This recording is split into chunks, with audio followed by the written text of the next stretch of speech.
He's back into his halfling form. Yeah, that's how we do it in my neighborhood. While Raka is swimming back to shore, the goblins return to the center of the island, and you guys are all brought out into what looks like this goblin arena. It's this big kind of area that's been built with all these sort of makeshift, it looks like, stuff from old shipwrecks and stuff like that. The stadium is very hastily constructed, but there's a little battle area in the center, and it looks like there's some relatively high up, there's some bleacher seats and stuff like that where the goblins can all watch the carnage in the center. And they bring you in. The Goblin Queen is on her throne. Lumpy is standing next to her while getting some medical attention from, it looks like, a goblin healer. And in the middle of the ring are Cham, who is now starting to come around, Vash, who still has his legs crippled, and Kane, who is just standing there perfectly unharmed. I'm gonna stare at the queen's tits. They are very lovely, aren't they? No, they all look lumpy and... I said hit him again? No.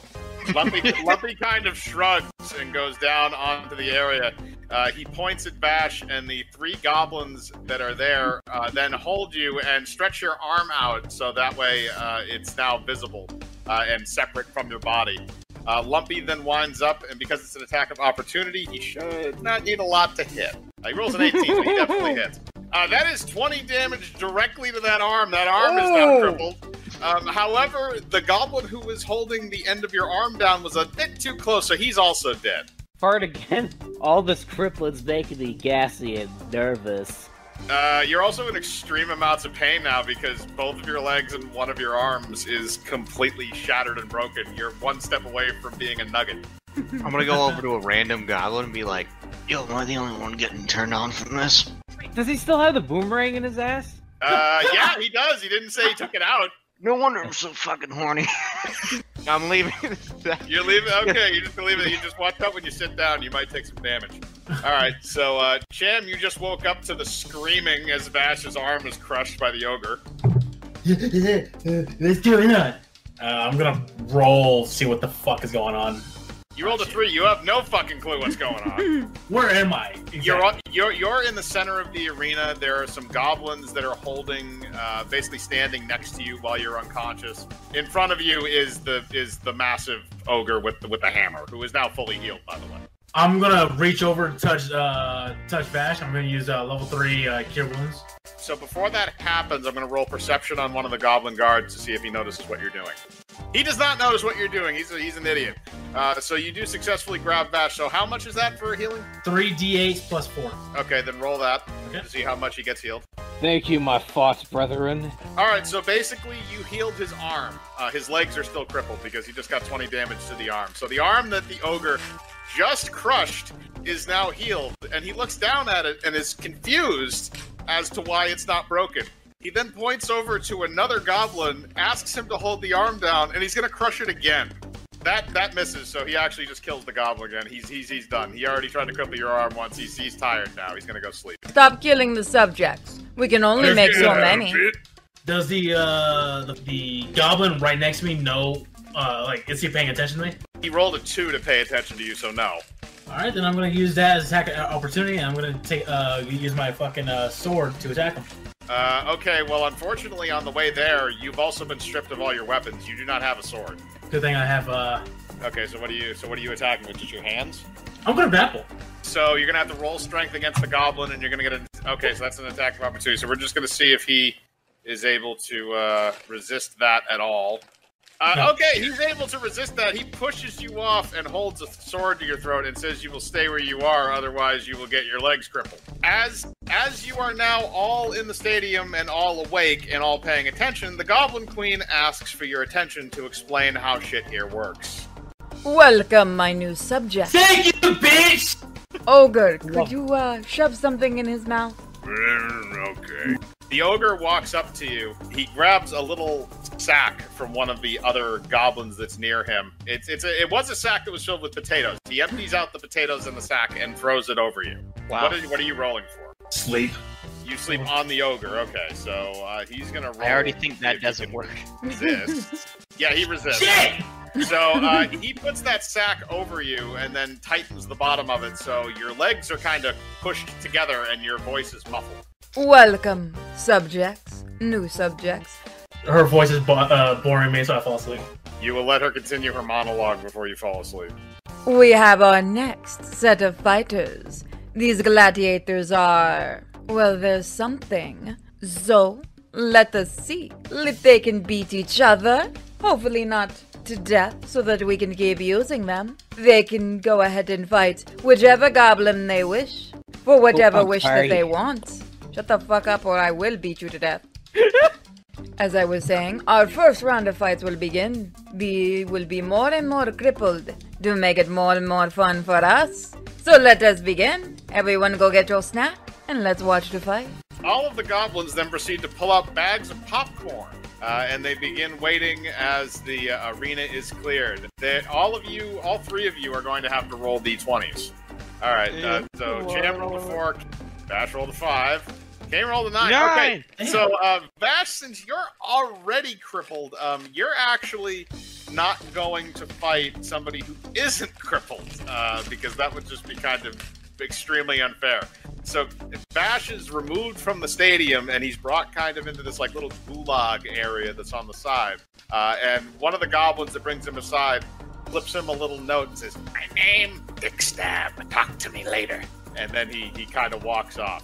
You and Kane are going to have to fight each other for the amusement of the goblin. I'm gonna kick your ass, okay? Keep in mind, neither of you have any weapons. And as an added thing, they also explain to you that any use of magic in the fight will be punished by immediate crippling. Kane, you're going to go first. You rolled a 13. Cham, you'll go second. So Kane, you can roll to hit or whatever you're trying to try and do. They didn't happen to search my prison pocket, did they? No, they did not perform a cavity search. Well, he still has a fucking boomerang up his ass. Oh yeah, no, you do. You still have the boomerang up your butt. So are you gonna just pull that out? I'm gonna whip it out.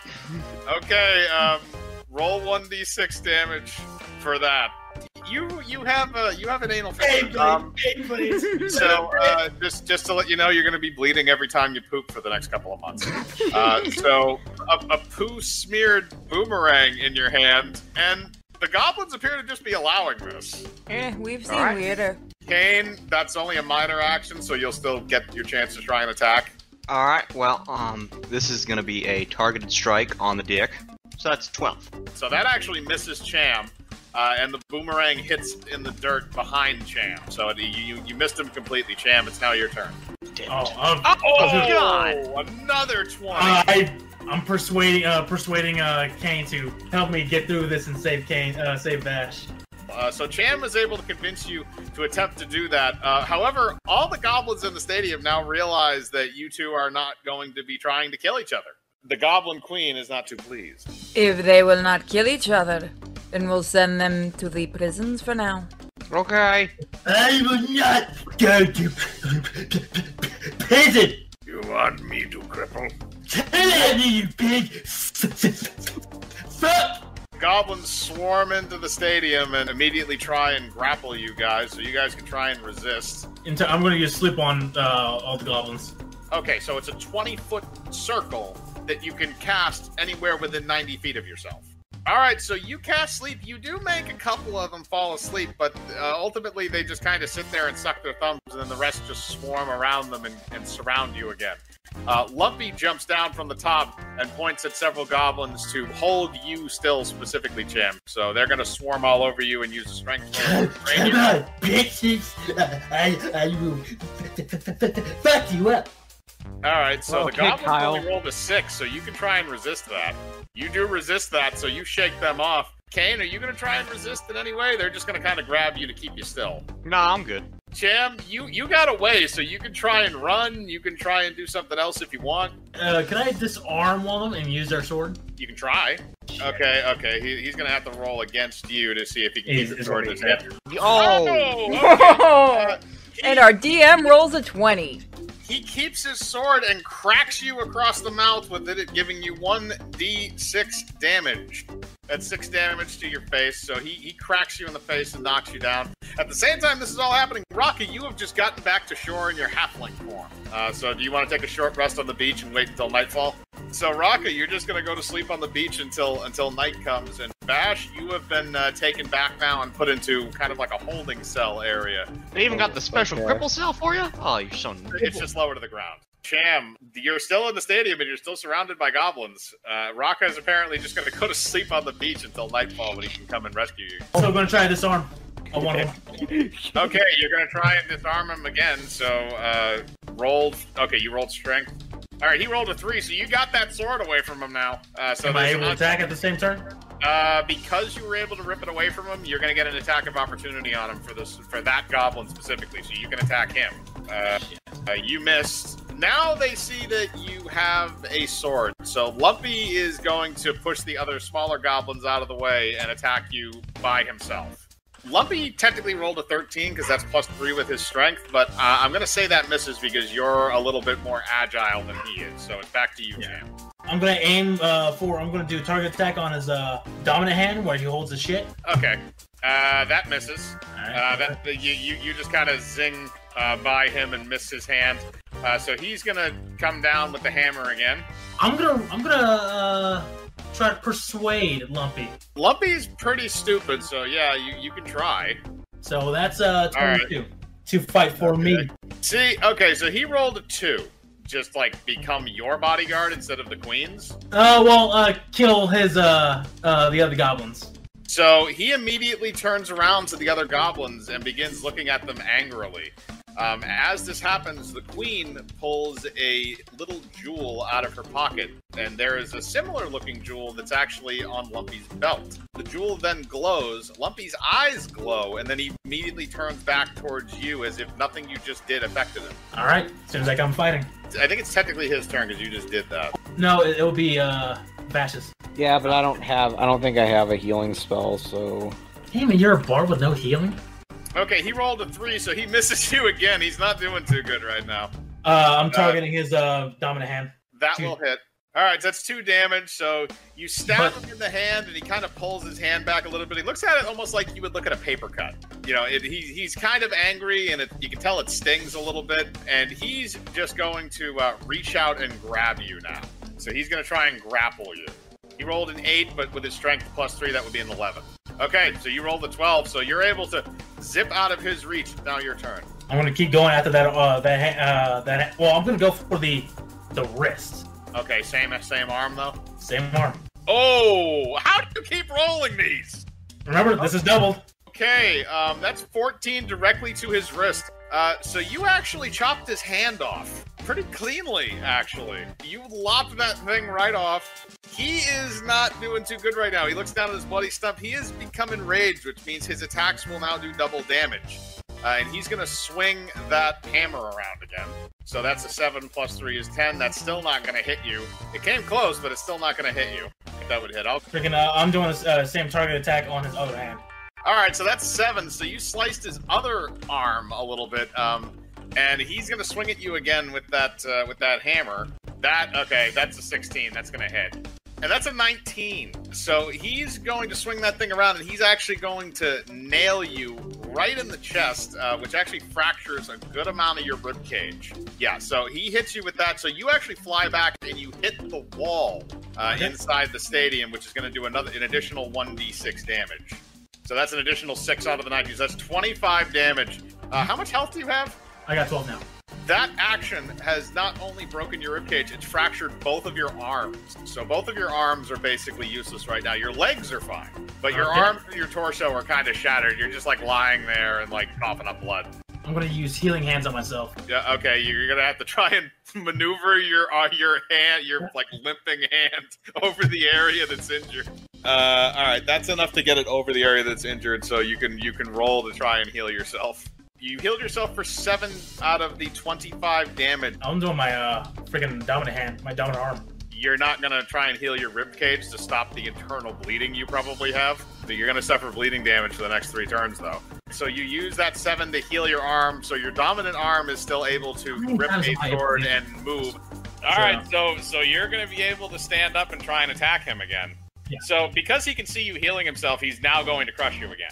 You rolled a 4, so he missed again. Right. Okay, so you're going to try and do it one more time, cure wound. Yep, I'm going to do my ribs. Could I get away from him and then use cure wounds? Yes, because the movement would be a minor action. So you can, move up to 30 feet away or 30 meters away, and then you can use that. I'll do that. 14. I use that on my ribs. All right, so that's 14 healing directly to your chest. So you're able to heal your rib cage enough, but your off arm is still just a dangling noodle. That's your next attack. So Lumpy's going to run over to your current position and try and attack you. But by the way, Purity's character, because you're watching this, you're literally just watching Lumpy kind of run around the stadium and attempt to hit him with the hammer, but missing horribly every time. It's kind of like watching a game of like whack-a-mole. This is a great show for me. Okay. I get to sit back and relax. Okay, so with the +3, that's a 15. That's going to hit. All right, that's another 19. So he comes down this time, and as you're trying to sprint away, he comes down and crushes both of your legs. Both of your legs are horribly shattered, and one of your arms. You still have the arm with the sword in it. I'm gonna go for his balls. All right, targeted attack on his... Holy fucking Christ! Yeah, no, he rolled an 18. That's going to hit. That's a D8 to the groin. All right, so, but because that's a targeted attack, that's going to be doubled, so that's a 6. So you stab him right in the dick. Right in the dick, and he is not having any of that. That is angering the living shit out of him. So he's going to grapple your arm, your sword arm, which is, with that strength, that's a 15, so you're going to have to beat that. You do not beat that. So he grabs your arm, and he is, because he already has it held, he's going to use all of his strength to crush it. So he's going to use a strength roll. What are you trying to do? I'm headbutting him in the face. You can try and headbutt him. So the 13 is the roll to hit, so that will hit. So use 1d6, and you kind of just boop him on the nose. You don't really do much to him. He's more like amused by it. He kind of smiles at you and laughs. Me like noodle, man. And then he kind of just like pokes you in the belly like the Pillsbury Doughboy. I like one arm, no dick, bitch. He doesn't understand that you're mocking him, so he just kind of laughs again.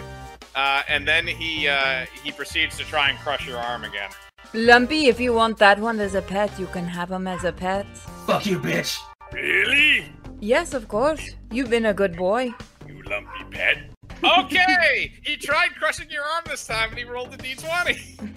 I'm gonna roll for damage, so that's gonna be... I'm gonna say it's 1d10 because he has superhuman strength. Hey, good luck, potato! That's an 8. So he crushes the living shit out of your arm. All of your limbs are now crippled, and you can't move. Lumpy drops you to the ground, and as he does, goblin healers rush over to you and stabilize your body. However, they do not heal the bones that are in your arms or legs. I'm just gonna spit at Lumpy. Okay, roll dexterity to spit at him. Oh, that's a 4, so. Alright, you rolled a 4. You just spit on yourself. Lumpy just smiles at you and says, "Good dog." And then the goblins bring you off to Lumpy's chamber where they're going to chain you up. So now, day 1, the fights are over. So the goblins lead Kane over to his cage, which is right next to the cripple cages. Bash is still in his cripple cage. And Cham is now chained up in Lumpy's chamber, and both of his arms and both of his legs are broken. Raka, you have just woken up on the beach.